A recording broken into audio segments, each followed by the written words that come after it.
Good morning students, आपका मेरे YouTube channel में स्वागत है। फिजिक्स के अंदर ही हमारा जो नेक्स्ट टॉपिक आता है, जो हम पीछे जो ये चैप्टर पढ़ रहे थे यूनिट एंड डायमेंशंस का, उसके अंदर हमारा जो नेक्स्ट टॉपिक आता है वो आता है principle of homogeneity of dimension. इसका मीनिंग क्या होता है? देखो कि हमारे पास कोई भी इक्वेशंस होगी है, ठीक है, फिजिक्स के अंदर कोई भी इक्वेशन होगी है, उसकी हमने लेफ्ट साइड की डायमेंशनलिटी निकालनी है और राइट साइड की डायमेंशनलिटी निकालनी है। अगर वो इक्वल हो, मीनिंग क्या है उसका, वो होमोजीनियस हो जाएगी, ठीक है, वो दोनों साइड क्या हो जाए, वो इक्वल आ जाए, तो उसी चीज को चेक करने को हम क्या बोलते हैं, principle of homogeneity of dimension. इसका एक एग्जांपल ले लेते हैं। देखो कि हमने एक इक्वेशन देखी होगी, जो इक्वेशन ऑफ मोशन आती है ना, एक इक्वेशन ऑफ मोशन आती है v is equal to u plus a t. v ये क्या है, इक्वेशन ऑफ मोशन है, इक्वेशन ऑफ मोशन बोलते हैं इसको। उसकी तीन इक्वेशंस होती हैं, जैसे लीनियर मोशन के अंदर, उनमें से एक हो गई है। अब ये v क्या है, वेलोसिटी, u ये v क्या है, फाइनल वेलोसिटी, और u क्या है, initial velocity, plus a acceleration, और t होगा सिंपली हमारे पास टाइम। तो इसके अंदर क्या होता है, देखो हमारे पास कि अब हमने इस v की निकालनी है और इक्वल टू में राइट साइड की निकालनी है। तो वो दोनों अगर इक्वल आ जाए तो इसका मतलब है हमारा उसके अंदर जो होमोजेनिटी है वो वेरीफाई हो जाती है। तो सबसे पहले हम देखो इसकी लेफ्ट हैंड साइड लेंगे। लेफ्ट हैंड साइड में क्या आता है हमारे पास, इसमें आ गया v क्या है, वेलोसिटी, ठीक है, पिछली वीडियो में मैंने बताया था। तो वेलोसिटी किसके इक्वल होती है हमारे पास, डिस्प्लेसमेंट अपॉन टाइम के, डिस्प्लेसमेंट अपॉन टाइम के। अब डिस्प्लेसमेंट की डायमेंशनलिटी क्या होती है, इसके लिए जो रिक्वायर्ड हमें mlt चाहिए होता है, तो डिस्प्लेसमेंट के लिए हमें चाहिए होता है l, और टाइम के लिए क्या चाहिए होता है t। तो इसको आगे सिंप्लीफाई करके लिखेंगे, तो l t की पावर, अभी t नीचे है ना, और नीचे की पावर उसमें t की कितनी है, 1 है। तो ये क्या हो जाएगा, जब ये ऊपर जाएगा डिनोमिनेटर से न्यूमिनेटर में ऊपर जाएगा ये, तो इसकी वैल्यू बन जाएगी t रेज टू पावर -1। तो ये किसकी डायमेंशनलिटी आ गई, वेलोसिटी की, और उसकी ये क्या आ गई, लेफ्ट हैंड साइड। अब हम क्या चेक करेंगे, इसकी राइट हैंड साइड। तो वो क्या बन जाएगी हमारे पास, देखो u प्लस ए टी। एक चीज और ध्यान रखनी है, चाहे वेलोसिटी ही होगी, वेलोसिटी की डायमेंशन वेलोसिटी की ही होगी, चाहे वो इनिशियल वेलोसिटी हो चाहे वो फाइनल वेलोसिटी हो। दोनों में डिफरेंस क्या होता है इसमें, एक चीज, कोई भी ऑब्जेक्ट है वो स्टार्टिंग में किस पोजीशन पे है, मान लो उसको हम इनिशियल वेलोसिटी बोलेंगे, और फिर वो कुछ अगर वो रेस्ट पे है तो 0 आ जाएगी, और अगर वो मोशन में है तो उसकी कुछ वैल्यू आ जाएगी। हो सकता है कुछ वैल्यूज है वेलोसिटी की, वो इंक्रीज करे या डिक्रीज करे। तो पहले की जो वेलोसिटी होगी उसको हम सिंपली बोल दिया हमने इनिशियल वेलोसिटी u, और बाद की हो जाएगी वो हमारे पास फाइनल वेलोसिटी, ठीक है। तो वेलोसिटी ही होगी। तो अब किसी भी टाइप की डायमेंशनलिटी सेम रहेगी। तो यहाँ पे क्या आ गया हमारे पास u की वैल्यू हमारे पास क्या आ जाएगी, देखो वेलोसिटी लिखनी है ना हमने, इसको लिखेंगे हम डिस्प्लेसमेंट अपॉन में टाइम, प्लस a क्या आ गई, एक्सेलरेशन आ गया है ना। अब एक्सेलरेशन का फॉर्मूला क्या होता है, velocity upon time, velocity upon time into, अब ये t है, ये t भी क्या है हमारे पास, टाइम। तो आप लोग देख सकते हो कि एक तो ये टाइम हो गया और दूसरा ये टाइम हो गया, दोनों टाइम है ना, एक नीचे और एक ऊपर है, तो ये क्या हो जाएंगे, कैंसल आउट। तो अब इसको डिस्प्लेसमेंट को टाइम को ऐसे लिखना पड़ेगा, लेकिन वेलोसिटी को फिर फर्दर हम किसमें, डिस्प्लेसमेंट अपॉन टाइम में चेंज कर सकते हैं। तो ये क्या आ गया हमारे पास, डिस्प्लेसमेंट अपॉन टाइम, और वेलोसिटी की वैल्यू क्या बन जाएगी दोबारा यहां से भी, डिस्प्लेसमेंट अपॉन टाइम। तो अब एक चीज देखो, इन दोनों को अब हम क्या करेंगे, ऐड। अब एक चीज देखना, सिंपली हम क्या होता है, अगर 1 + 1 करें तो वो 2 बनता है, ठीक है, या x + x करें वो बन जाता है हमारे पास 2x। तो इसको भी हम वैसे तो ऐड करने देखो displacement upon time plus displacement upon time, तो ऐड करके इसको 2 भी लिख सकते हैं, लेकिन उसको हमें जरूरत नहीं पड़ेगी। क्यों? आप ये देखो, कोई चीज है, जैसे कोई चीज वेलोसिटी है, मान लो अभी हमारे हम जो कोई भी काम कर रहे हैं मोशन में हैं, तो हमारी वेलोसिटी क्या है, वो 50 है, उसकी वैल्यू क्या है हमारे पास 50 मीटर पर सेकेंड है मान लो। अब अगर हम इसको बढ़ा दें, अगर इसको हम बढ़ा दें तो वो भी कितनी हो गई, मान लो बढ़ा के हम चले गए, बढ़ाने के बाद वो 60 मीटर पर सेकंड पे। अब आप ये देखो, है तो ये वेलोसिटी ही ना, तो कहलाई तो वेलोसिटी ही जाएगी। तो इसी तरह क्या है कि इन दोनों को ऐड करेंगे ना हम, तो भी वेलोसिटी रहेगी। अब बात हम कर रहे हैं डायमेंशनलिटी की, हमें उसके ज्यादा कम ज्यादा, अगर एक चीज में से सेम के अंदर से, अभी आगे एक इक्वेशन आएगी उसमें और समझ में आ जाएगा आपके, अगर वेलोसिटी के अंदर वेलोसिटी जोड़ी जाए तो वेलोसिटी ही बनेगी वो, ठीक है। इसी तरह क्या है, ये वेलोसिटी का फॉर्मूला, ये भी वेलोसिटी का फॉर्मूला है, जोड़ेंगे तो वेलोसिटी आ जाएगी। ऐसी क्या है, मान लो हमने एक लेंथ ली है, मान लो वो 5 मीटर है, फिर हमने उसके अंदर 5 मीटर और जोड़ दिया तो 10 मीटर बन गया, लेकिन है तो वो लेंथ ही ना। तो इसीलिए क्या है कि उसकी यूनिट के ऊपर और डायमेंशनलिटी के ऊपर उसका कोई फर्क नहीं पड़ेगा। तो अब इसका मतलब क्या हो गया, हमें यहाँ पर 2 लिखने की जरूरत नहीं है, वो हमारे पास सिंपल क्या बन जाएगा, डिस्प्लेसमेंट अपॉन टाइम। और वैसे भी क्या है, अगर इन दो को ऐड करने के बाद यहाँ 2 लिखोगे, 2 वे कांस्टेंट होता है जिसकी कोई डायमेंशनलिटी नहीं होती, वो वैसे भी खत्म हो जाएगा। तो अब ये क्या गया, डिस्प्लेसमेंट अपॉन टाइम। अब डिस्प्लेसमेंट के लिए हमें क्या चाहिए, एल, और नीचे टाइम के लिए टी। तो अब यहाँ भी क्या आ गया हमारे पास, एल, टी को नीचे से ऊपर लेके आएंगे तो ये बन गया एल टी माइनस 1। अब आप यहाँ देख सकते हो कि जो डायमेंशनलिटी की वैल्यू यहाँ पे लेफ्ट हैंड साइड में आई थी, डायमेंशनलिटी की वैल्यू जो लेफ्ट हैंड साइड में आई थी, वो किसके ऊपर आ गई हमारे पास, ये राइट हैंड साइड के। तो इसका मतलब क्या है, हमारी जो ये इक्वेशन है ये वेरीफाई हो गई है, ठीक है। तो इसी तरह क्या है, हमारे पास जितनी भी हमारे पास फिजिकल इक्वेशंस आती हैं, जितनी भी हमारे पास फिजिकल इक्वेशंस आती है, उन सभी को जब हम उसका डायमेंशनलिटी निकालेंगे, डायमेंशनलिटी चेक करेंगे, तो वो हमारे पास क्या है, उसकी दोनों साइड इक्वल आनी चाहिए। अभी आपको और एक कुछ और एग्जांपल करेंगे तो और क्लियर हो जाएगा आपको। तो एक इक्वेशन तो ये थी हमारे पास। सेकंड जो इक्वेशन आती है वो भी इक्वेशन ऑफ मोशन में से आती है, वो आती है S is equal to u T plus half a T square. ये इक्वेशन आ गई। ये S क्या है, इसका मीनिंग क्या होता है, डिस्प्लेसमेंट या डिस्टेंस। तो डिस्प्लेसमेंट होगी इक्वल टू यू, मैंने आपको बता दिया इनिशियल वेलोसिटी टी टाइम हो गया, प्लस 1/2 कांस्टेंट है, ए एक्सेलरेशन टी टाइम और उसका स्क्वायर। अब यहां पहले लेंगे हम इसके अंदर left hand side. Left hand side में क्या हो गया हमारे पास, सिंपल आ गया S, और S क्या है हमारे पास, डिस्प्लेसमेंट। डिस्प्लेसमेंट ये आ गया डिस्प्लेसमेंट। अब हमें पता है जो डिस्प्लेसमेंट की सिंपल जो डायमेंशनलिटी होती है वो हमारे पास क्या होती है, सिंपली L, ठीक है।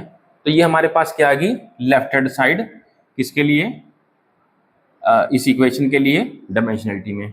अब हम लेंगे इसकी right hand side. Right hand side के लिए हम देख सकते हैं ये क्या आ गई हमारे पास, U T plus 1/2 A T square. अब ये u क्या होगी हमारे पास, वेलोसिटी। तो इसको हम पहले की तरह जैसे इसको सिंप्लीफाई करके लिखेंगे तो u क्या होगी, वेलोसिटी, और वेलोसिटी किसके इक्वल होती है, डिस्प्लेसमेंट अपॉन में टाइम के, इनटू फिर साथ में क्या आ गया, ये टाइम आ गया हमारे पास, साथ में फिर दोबारा हमारे पास ये क्या आ गया, टाइम, प्लस में ये क्या होगी, एक्सेलरेशन। अब एक्सेलरेशन क्या होती है, वेलोसिटी अपॉन में टाइम। एक्सेलरेशन का फॉर्मूला क्या होता है, वेलोसिटी अपॉन टाइम, इनटू में टाइम स्क्वायर। अब ये टाइम स्क्वायर दे रखा है ना, तो टाइम इसको हम इनटू में लिख सकते हैं, तो टाइम इनटू टाइम भी लिख सकते हैं, या हम इसको सिंपल लिख देते हैं टाइम स्क्वायर। इसका मतलब क्या होता है कि ऊपर ये टाइम स्क्वायर का टाइम इनटू टाइम लिख सकते हैं। इसका मतलब क्या है, ऊपर 2 टाइम है और वो भी क्या है, मल्टीप्लाई में है। ठीक है। और एक चीज और जैसे अभी आपको यहाँ बताई थी ना, अब देखो यहाँ पे वो चीज ऐड होती है, जब ऐड होने में ऐड ही रहता है तो सेम क्वांटिटी रहती है, लेकिन जब उसको मल्टीप्लाई कर दें तो वो क्या बन जाती है, वो चेंज हो जाती है, उसकी जो वैल्यू है वो चेंज हो जाती है। अब जैसे टाइम इनटू टाइम क्या है, टाइम स्क्वायर बन जाएगा। ठीक है। लेकिन यहाँ एडिशन करना, यहाँ पे एडिशन था, यहाँ पे क्या है, ये मल्टीप्लाई। देखो अब एक टाइम तो यहाँ से यहाँ कैंसिल हो जाएगा, और दूसरा टाइम ये टाइम से ये 2 कैंसिल हो गया, एक। अब यहाँ 2 था, इसका मतलब तो एक कैंसिल हो गया, अब यहाँ सिर्फ एक ही रह गया। और 1/2 इसलिए नहीं हमने लिखा यहाँ पर, 1/2 इसलिए नहीं लिखा क्योंकि ये क्या है, एक कांस्टेंट टर्म है। कांस्टेंट टर्म है, मैथमेटिकल टर्म है। जो मैथमेटिकल टर्म होती है हमारे पास, उसकी कोई डायमेंशन नहीं होती। तो अब ये आ गया हमारे पास, तो अब ये इसको आगे लिख सकते हैं हमारे पास। देखो ये आ गया डिस्प्लेसमेंट, तो बाकी तो कैंसिल आउट हो गया, प्लस वेलोसिटी। वेलोसिटी को फर्दर हम क्या लिख सकते हैं, डिस्प्लेसमेंट अपॉन में टाइम, और इनटू में क्या आ गया, एक टाइम जो बच गया था। ठीक है। अब जो एक टाइम रह गया था ना उसको, अब देखो एक टाइम के टाइम ये कैंसिल आउट हो गया। अब दोबारा वही सिचुएशन आ गई कि वो ये डिस्प्लेसमेंट में अगर हम डिस्प्लेसमेंट ऐड करें तो डिस्प्लेसमेंट ही बनेगी वो। ठीक है। इसका अब अगर आपको समझ में आ गया तो एक चीज और तरीके से समझा जा सकता है, जैसे किस चीज की लेंथ है, अब लेंथ में लेंथ जोड़ोगे तो लेंथ ही बनेगी, लेकिन अब ये तो जोड़ने वाला कंसेप्ट हो गया ना, ये भी जोड़ने वाला कंसेप्ट हो गया, लेकिन यहाँ पे क्या है, अगर लेंथ को लेंथ से मल्टीप्लाई करोगे तो वो एरिया बन जाता है। ठीक है। क्या बताया कि लेंथ में अगर लेंथ जोड़ेंगे तो वो लेंथ ही बनेगी, लेकिन अगर लेंथ को लेंथ से मल्टीप्लाई कर दिया ना तो हमारे पास वो एरिया बन जाता है। अब इसी तरह एक कंसेप्ट और ले सकते हो कि अगर इसमें एक लेंथ और जोड़ दी तभी भी वो लेंथ बनेगी, लेकिन अगर इन तीनों को मल्टीप्लाई कर दिया ना, इन तीन को मल्टीप्लाई कर दिया तो वो वॉल्यूम बन जाएगा। ठीक है। तो ये डिफरेंस होता है किसी टर्म फिजिकल क्वांटिटी को ऐड करने में और मल्टीप्लाई करने में। अब ये इसी तरह क्या आएगा, डिस्प्लेसमेंट को जब डिस्प्लेसमेंट में ऐड करेंगे तो वो बन जाएगी डिस्प्लेसमेंट। ठीक है। और दोबारा हमारे पास क्या आ गया, डिस्प्लेसमेंट की दोबारा फिजिकल जो पॉइंट वो लेते हैं हम उसके अंदर डायमेंशनलिटी के लिए, वो सिंपल क्या लेते हैं, एल।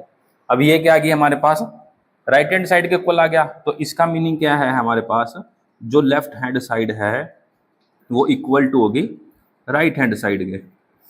ठीक है। तो ये हमारे पास क्या है, ये इक्वेशन भी वेरीफाई होगी कि जो इसकी डायमेंशनलिटी होती है हमारे पास वो दोनों तरफ क्या रहती है हमारे पास, सेम। जितनी भी फिजिकल इक्वेशंस आती है ना फिजिक्स के अंदर, जब कोई भी इक्वेशंस आती हैं उन सभी की जो डायमेंशनलिटी रहेगी वो हमेशा क्या रहेगी, लेफ्ट साइड और राइट साइड हमेशा क्या रहेगी, वो इक्वल रहेगी। अब इसी तरह हमारे पास और कुछ इक्वेशंस आती हैं, उसको भी करके देख लेते हैं। ये भी इक्वेशन ऑफ मोशन बोलते हैं इसको, v square minus u square is equal to 2as। ये क्या बन गया हमारे पास, ये हो गया फाइनल वेलोसिटी का स्क्वायर, ये हो गया इनिशियल वेलोसिटी का स्क्वायर, और वो equal to 2as, a acceleration, और s से क्या हो गया हमारे पास, डिस्प्लेसमेंट। अब यहाँ वेलोसिटी को कैसे लिख सकते हैं, देखो सबसे पहले हम लेंगे लेफ्ट हैंड साइड। तो अब लेफ्ट हैंड साइड में क्या आ गया हमारे पास, v square minus u square.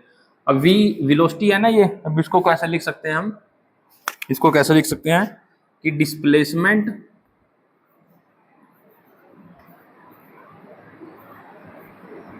Upon time का स्क्वायर माइनस सिमिलरली डिस्प्लेसमेंट, क्योंकि ये भी वेलोसिटी है, डिस्प्लेसमेंट अपॉन में टाइम का स्क्वायर। और वही सेम क्वांटिटी आ गई, सेम चीज आ गई जो भी बात कर रहे हैं, ये भी वेलोसिटी है, ये भी वेलोसिटी है। अगर वेलोसिटी में से वेलोसिटी घटा भी दोगे ना तो भी क्या बनेगी, वो वेलोसिटी। इसका कंसेप्ट सिंपल ये मान लो, पहले जो वेलोसिटी थी हमारे पास 50 मीटर पर सेकंड थी, फिर वो करा वो कम करके हमने 30 मीटर पर सेकंड बन गई, तो लेकिन वो क्या कहलाई जाएगी, वेलोसिटी कहलाई जाएगी। तो इसको दोबारा हम कैसे लिख सकते हैं, इन दोनों में से माइनस करने के बाद सेम चीज आएगी, डिस्प्लेसमेंट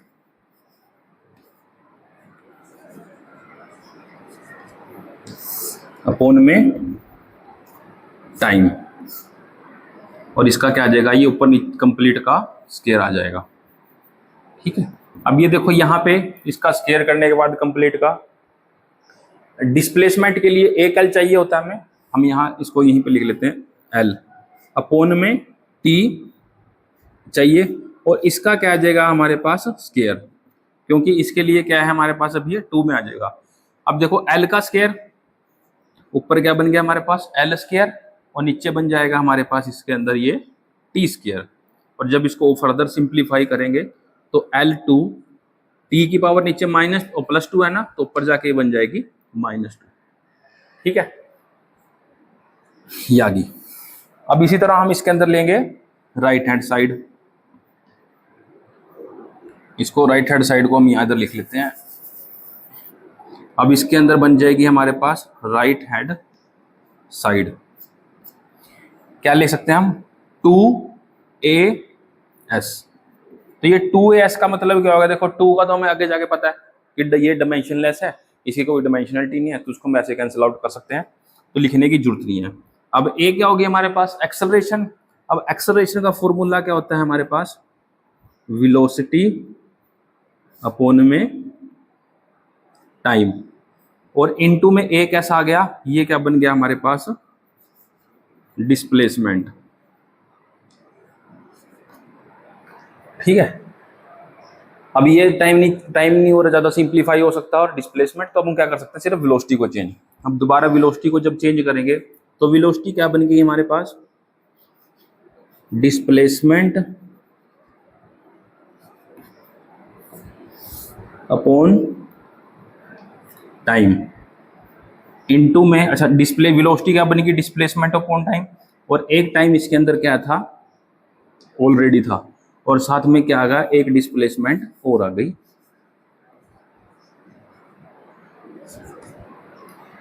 तो अब देखो ऊपर क्या आ गई हमारे पास 2 डिस्प्लेसमेंट, और क्या है ये मल्टीप्लाई में, आप सिंपल इसको ऐसे लिख सकते हो, एक डिस्प्लेसमेंट के लिए ये एल, दूसरे के लिए इसके लिए ये एल, नीचे आएगा सिंपली एक टाइम के लिए एक टी, दूसरे टाइम के लिए दूसरा टी। अब वही आपको बताया था, जब मल्टीप्लाई करेंगे इनको तो ये आ जाएगा एल स्क्वायर, डिवाइड में आ जाएगा टी स्क्वायर। इसको फर्दर सिंप्लीफाई करके लिखेंगे तो L square T raise to power -2, L2 T raise to power -2। तो अब आप यहाँ देख सकते हो कि इसके अंदर भी राइट हैंड साइड किसके इक्वल आ गई है हमारे पास, ये लेफ्ट हैंड साइड के, तो दोनों इक्वल आ गए। तो इसका मीनिंग क्या आ गया हमारे पास, left hand side equal to right hand side. तो ये दोनों क्या आ गई हमारे पास इक्वल आ गई ना, तो इसका मतलब क्या है हमारे पास जो ये होमोजेनिटी है डायमेंशंस की, ये हमारे पास क्या होता है, इसका जो प्रिंसिपल है लेफ्ट हैंड साइड और राइट हैंड साइड वो इक्वल है दोनों साइड, तो ये वेरीफाई होता है। तो अभी ये तो हमने करी थी, ये तीनों क्या है इक्वेशन ऑफ मोशन की।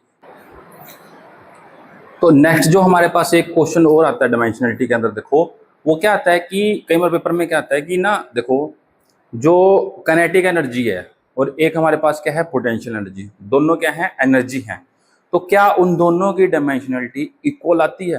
तो कई बार पेपर में हमारे पास ये भी क्वेश्चन पूछ लिया जाता है। तो अभी हम चेक करेंगे कि क्या जो काइनेटिक एनर्जी की डायमेंशनलिटी है वो इक्वल टू पोटेंशियल एनर्जी के इक्वल है, इनकी जो डायमेंशनलिटी है। तो इसमें भी सबसे पहले तो हम लेफ्ट हैंड साइड लेके चलेंगे, ये हमने ले ली काइनेटिक एनर्जी। अब जो काइनेटिक एनर्जी का फॉर्मूला होता है वो आपको पता है क्या होता है, 1/2 mv square, half mv square, half mv square. अब ये m क्या हो गया हमारे पास, मास हो गया, और v क्या होगी वेलोसिटी। तो इसमें क्या आ जाएगा, देखो 1/2 वही पहले की तरह डायमेंशनलेस क्वांटिटी है तो इसको छोड़ देंगे, तो m क्या हो गया हमारे पास सिंपली मास इनटू v आ गई वेलोसिटी। अब वेलोसिटी की जगह हम क्या लिख सकते हैं, डिस्प्लेसमेंट अपॉन में टाइम, ये लिख सकते हैं। और इसमें क्या आ गया ऊपर नीचे का ये स्क्वायर आ गया। तो अब क्या आ गया देखो, मास तो हमारे पास, हाँ अभी ये हो गया सारा ऐसे ही सिंप्लीफाई हो गया यहाँ तक। तो अब क्या आ जाएगा, मास के लिए तो देखो हम क्या लेते हैं m, डिस्प्लेसमेंट के लिए हमने क्या लेना है l, और टाइम के लिए ले लिया हमने t, और इसका क्या हो जाएगा ये स्क्वायर, इसका क्या जाएगा यहाँ पे स्क्वायर। तो इसके बाद क्या बन गया ये m, अब ऊपर l ऊपर है तो ये आ जाएगा l स्क्वायर, t स्क्वायर जाएगा नीचे की तरफ, अब इसको पहले तो यहाँ लिख सकते हो, अदरवाइज इसको यहाँ लिख लेते हैं t स्क्वायर। तो अब ये बन गया m l स्क्वायर t -2। तो ये किस चीज की डायमेंशनलिटी आ गई, काइनेटिक एनर्जी की लेफ्ट हैंड साइड में। अब हमने राइट हैंड साइड में क्या लिया है, पोटेंशियल एनर्जी, ये हमने ली है पोटेंशियल एनर्जी। अब पोटेंशियल एनर्जी का फॉर्मूला क्या होता है, mgh, ये m तो क्या होता है मास, g क्या होता है हमारे पास एक्सेलरेशन ड्यू टू ग्रेविटी। तो इसकी जो टर्म बनती है वो भी एक्सेलरेशन, जो इसकी डायमेंशनलिटी आती है वो हमारे पास क्या है, वो सिमिलरली एक्सेलरेशन की आती है इसमें। और a में a भी एक्सेलरेशन है, g भी एक्सेलरेशन है, दोनों में डिफरेंस क्या होता है देखो, जिसकी एक्सेलरेशन को खुद हम कम ज्यादा कर सकें तो उसको एक्सेलरेशन लिखते हैं, a लिखते हैं। लेकिन क्या है जो ये एक्सेलरेशन कौन सी है, एक्सेलरेशन ड्यू टू ग्रेविटी, मतलब क्या है कोई चीज अगर हमने ऊपर से उसको नीचे फेंक रहे हैं ना, तो उसकी जो एक्सेलरेशन बढ़ रही है ना, तो ऑटोमेटिक वो क्या है फिक्स रहती है, वो क्या है वो अर्थ की ग्रेविटी की वजह से है, वो फिक्स रहती है वो दोनों ही एक्सेलरेशन। तो अब यहाँ पे क्या लिख सकते हैं हम, देखो ये आ गया हमारे पास mgh। अब m क्या आ गया हमारे पास, ये मास, g क्या हो गई एक्सेलरेशन। अब एक्सेलरेशन का फॉर्मूला हमारे पता है कि वेलोसिटी अपॉन में टाइम, और इनटू में क्या है h क्या है हमारे पास हाइट है। हाइट को भी हम कैसे लिख सकते हैं वो आपको बताया हुआ है कि आप चाहे उसको लेंथ हो, ब्रेड्थ हो, हाइट हो, डेप्थ हो, ठीक है, डिस्प्लेसमेंट हो, डिस्टेंस हो, सभी के लिए क्या आएगा एक ही टर्म आएगी, वो क्या आएगी l। तो इसको आप चाहे तो इसको डिस्प्लेसमेंट भी लिख सकते हो इसके अंदर, या हाइट लिख सकते हो आप, कोई दिक्कत नहीं है, इसके लिए आप हाइट लिख लो। तो अब ये दोबारा हमारे पास क्या आ गया, मास आ गया, इनटू वेलोसिटी क्या होती है हमारे पास, डिस्प्लेसमेंट अपॉन में टाइम, एक टाइम ऑलरेडी जो दे रखा है वो आ जाएगा, और साथ में आ जाएगी हाइट की हाइट, ठीक है। तो अब यहां देख सकते हो मास के लिए हम क्या लेते हैं m, डिस्प्लेसमेंट के लिए हम क्या लेते हैं l, हाइट के लिए हम क्या लेते हैं l, और साथ में टाइम के लिए t हो गया, और टाइम के लिए t हो गया। अब ये कैसे बनेगा, m l ऊपर का ऊपर मल्टीप्लाई हो गया, l स्क्वायर आ गया, नीचे हम इसको लिख सकते हैं t स्क्वायर।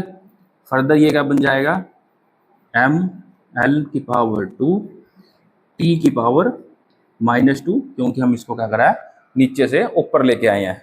तो इसमें भी आप देख सकते हो कि लेफ्ट हैंड साइड ml2t-2, और right hand side potential energy की जो टर्म है ml2t-2, ये दोनों क्या आ गई हमारे पास इक्वल आ गई हैं।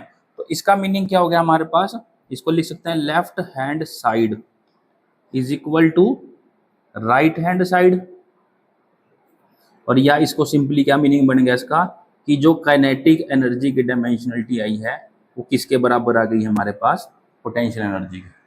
तो आप ये देख सकते हो कि जब भी हम काइनेटिक एनर्जी की या पोटेंशियल एनर्जी की जो डायमेंशनलिटी आती है हमारे पास, वो दोनों साइड इक्वल आती है। इसी तरह एक और इक्वेशन आती है हमारे पास, इसको बोलते हैं equation of simple pendulum, equation of simple pendulum. ये क्या होती है देखो, कि जो हमारे पास जैसे घड़ी होती है ना, जो घड़ी के नीचे पेंडुलम लटकता है, उसका क्या होता है, अब यहाँ मान लो हमारे पास घड़ी का पेंडुलम है, वो सेंटर से स्टार्ट हुआ है, वो पहले राइट पे जाएगा, देखो ऐसे लटकाया हुआ है ना हमने, वो पहले राइट पे जाएगा, फिर वो लेफ्ट तक जाएगा, फिर सेंटर पॉइंट तक आएगा।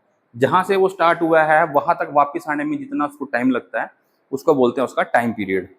तो उस यही उसकी इक्वेशन आती है, time period T is equal to 2 pi under root L upon G. अब इसमें भी क्या है, लेफ्ट हैंड साइड, ये हमारे पास क्या है, टी है। टी हमें पता है क्या होता है, ये टी क्या होता है हमारे पास, सिंपली ये टाइम, और टाइम के लिए जो डायमेंशनलिटी रहेगी सिंपल टी रहेगी। तो ये क्या आ गया हमारे पास, लेफ्ट हैंड साइड। अब हम बात करते हैं राइट हैंड साइड की, राइट हैंड साइड की। तो ये क्या आ गई हमारे पास, 2 pi under root L upon G. अब 2 पाई है, ये भी कांस्टेंट है, तो इसको हम क्या करेंगे, छोड़ देंगे। 2 पाई क्या है, कांस्टेंट है, इसको हम छोड़ देंगे। तो क्या बच गया हमारे पास, अंडर रूट एल क्या होती है, लेंथ होती है, जो वो लटका होता है ना, जैसे उसकी यहाँ से बंधा हुआ है नीचे यहाँ तक लटका हुआ है, तो जो लेंथ होगी वो हो जाएगी। तो इसकी क्या हो गया, लेंथ अपॉन, अब ये क्या है, जी क्या आ गई, एक्सेलरेशन। जी क्या आ गई हमारे पास, ये एक्सेलरेशन। अब एक्सेलरेशन का फॉर्मूला क्या होता है हमारे पास, डिस्प्लेसमेंट, सॉरी एक्सेलरेशन का फॉर्मूला हमारे पास क्या आ जाता है, वेलोसिटी अपॉन टाइम। एक्सेलरेशन का फॉर्मूला हमारे पास क्या आ गया, ये वेलोसिटी अपॉन में टाइम। ये आ गया ऊपर लेंथ, बीचे बीचे वेलोसिटी अपॉन टाइम, ये आ गया। अब इसको हम क्या कर सकते हैं, वेलोसिटी को दोबारा तोड़ के लिख सकते हैं, किसमें सिंप्लीफाई करके लिख सकते हैं इसको। ऊपर तो एज इट इज आ जाएगी लेंथ, नीचे वेलोसिटी को कैसे लिख सकते हैं हम, डिस्प्लेसमेंट अपॉन में टाइम। अभी जो टाइम है ना, इसको यहाँ नीचे लिखने की बजाय ना हम इसको क्या लिख सकते हैं, इसको ऊपर लिख सकते हैं। इसको नीचे लिखने की जगह हम इसको ऊपर भी लिख सकते हैं। तो ऊपर कैसे बन जाएगा, ये हमारे पास टाइम ऊपर चला गया, तो एक तो ये टाइम ऊपर चला गया, दूसरा क्या है, वेलोसिटी का फॉर्मूला डिस्प्लेसमेंट अपॉन टाइम। अब यहाँ डिस्प्लेसमेंट अपॉन टाइम नीचे लिखेंगे, अब इसको नीचे लिखने की बजाय हम सीधा इसको ऊपर भी लिख सकते हैं। एक बार दोबारा बता देता हूं, जैसे हमारे पास लेंथ हो गया, डिवाइड करा, एक्सेलरेशन की वैल्यू क्या आ गई, वेलोसिटी अपॉन टाइम। तो ये टाइम एक तो हमने क्या करा, इसको लेंथ ऊपर आ गई सीधी ये वाली, और टाइम नीचे से हम सीधा ऊपर लिख दिया हमने। फिर ये वेलोसिटी बच गई नीचे। अब नीचे वेलोसिटी का फॉर्मूला क्या आ गया, डिस्प्लेसमेंट अपॉन टाइम। इसको ये फॉर्मूला क्या बन गया, डिस्प्लेसमेंट अपॉन टाइम। अब ये डिस्प्लेसमेंट का नीचे रह जाएगी, और जो इसके नीचे टाइम था इसको हम ऊपर ले गए, क्योंकि डिवाइड में ये 3 टर्म बन गई है, तो इसलिए हम ऊपर उसको ऊपर ले गए हैं। तो अब इसको हम दोबारा, अब देखो इसमें कैसे होगा, डिस्प्लेसमेंट सॉरी लेंथ के लिए हम क्या लेंगे, पहले तो अंडर रूट लगा देते हैं इसके लिए। लेंथ के लिए हम जो लेंगे डायमेंशनलिटी, वो क्या आ गई हमारे पास, एल। टाइम के लिए टी, इंटू टाइम के लिए टी, और नीचे डायमेंशनलिटी डिस्प्लेसमेंट के लिए कितनी आ गई, एल। अब देखो एल ऊपर है, एल नीचे है, दोनों साइड सेम है, तो इसको हमने क्या करा, कट कर दिया। अब क्या बच गया हमारे पास, simple T square, under root का अंडर रूट आ गया, ये अंडर रूट का अंडर रूट आ गया, और साथ में क्या बच गया, टी स्क्वायर। अब हमें पता है जब किसी चीज का स्क्वायर की टर्म का अंडर रूट साथ में दिया हो ना, तो ये सिंपल कैंसल आउट हो जाता है। क्यों होता है, अब इसको हम ऐसे भी देख सकते हैं कि टी की पावर 2 है, अंडर रूट का मतलब होता है 1 की पावर 2, ठीक है। किसी भी चीज का अगर अंडर रूट है, अंडर रूट का मतलब होता है 1 की पावर 2, सॉरी उसकी पावर क्या है, 1/2। किसी भी चीज के अंडर रूट का मतलब होता है कि उसकी पूरे की पावर क्या होगी, 1/2। 2 से 2 कैंसिल हो जाएगा, तो सिंपल ये टी आ जाएगा, या फिर हम इसको डायरेक्ट ऐसे करके भी कैंसिल कर सकते हैं। तो ये हमारे पास क्या बच गया, सिंपली ये टी। तो आप लोग देख सकते हो कि यहाँ पे जो लेफ्ट हैंड साइड की डायमेंशनलिटी आई थी वो भी टी आ गई है, और राइट हैंड साइड की जो डायमेंशनलिटी आई थी वो भी हमारे पास क्या आ गई है, टी। तो इसका मीनिंग क्या है कि जो left hand side is equal to right hand side, इसके अंदर भी ये वेरीफाई हो गया। तो स्टूडेंट्स आज जो हमने करी है, जो चेक करी है principle of homogeneity of dimensions, हमने ये 5 उसके लिए करी है। 3 इक्वेशंस हमारे पास इक्वेशन ऑफ मोशन थी, एक काइनेटिक एनर्जी और पोटेंशियल एनर्जी की इक्वल होती है कि नहीं होती। इन दोनों में भी एक रिलेशन आता है, धीरे धीरे हम पढ़ेंगे आगे, वो भी समझ में आएगा कि काइनेटिक एनर्जी पोटेंशियल एनर्जी की इक्वल क्यों होनी चाहिए। ठीक है, इस तरह हमारे पास ये इक्वेशन ऑफ सिंपल पेंडुलम थी, ये भी हमने किया है। तो आई होप इसमें भी सभी में क्या हो रहा है, इक्वल आया है। तो मतलब हमारा जो हमने प्रिंसिपल पढ़ा था ये होमोजीनियस है, ये वेरीफाई होता है। तो आई होप स्टूडेंट्स जो मैंने आज आपको ये डायमेंशनलिटी के बारे में पढ़ाया है तो आपको समझ में आया हो। वीडियो को लाइक करें, चैनल को सब्सक्राइब करें और इस वीडियो को जो आपके साथी स्टूडेंट्स हैं जो ये सेम सब्जेक्ट पढ़ते हैं, सेम डिप्लोमा में हैं, उनके पास भेजें ताकि वो भी क्या कर सके, सेम ये जो टॉपिक है वो ईजी लैंग्वेज में पढ़ सकें। तो मिलते हैं नेक्स्ट वीडियो में नेक्स्ट टॉपिक के साथ, तब तक के लिए जय हिंद जय भारत।